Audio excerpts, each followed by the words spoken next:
मैं तुम्हें मगरमच्छ की एक कहानी सुनाता हूँ। मगरमच्छ और बंदर। एक बार की बात है, एक नदी के किनारे एक पेड़ पर एक बंदर रहता था। पेड़ पर बहुत सारे मीठे फल लगे हुए थे। एक दिन एक मगरमच्छ नदी से निकला और बंदर के पास गया। मगरमच्छ ने बंदर से कहा, हे बंदर, तुम बहुत खुश लगते हो, तुम्हारे पास इतने सारे मीठे फल हैं, मुझे भी थोड़े फल दे दो।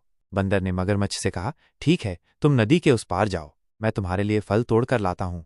मगरमच्छ बहुत खुश हुआ और नदी के उस पार चला गया। बंदर ने पेड़ से बहुत सारे फल तोड़े और उन्हें अपने मुंह में दबा लिया। फिर वो नदी के किनारे आया और मगरमच्छ से बोला, मैं तुम्हारे लिए फल ले आया हूँ, लेकिन तुम मुझे नदी के उस पार ले जाओगे, नहीं तो मैं तुम्हें फल नहीं दूंगा। मगरमच्छ मान गया और बंदर को अपने मुंह में दबाकर नदी के उस पार ले गया। जब वे नदी के उस पार पहुंचे तो बंदर ने मगरमच्छ से कहा, अब तुम मुझे फल दो।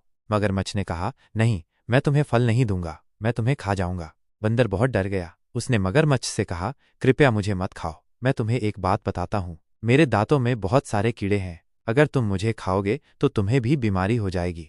मगरमच्छ बंदर की बात मान गया और उसे छोड़ दिया। बंदर जल्दी से पेड़ पर चढ़ गया और मगरमच्छ को देखकर हंसा। कहानी का शिक्षा। इस कहानी से हमें ये शिक्षा मिलती है कि हमें किसी पर भी आसानी से विश्वास नहीं करना चाहिए।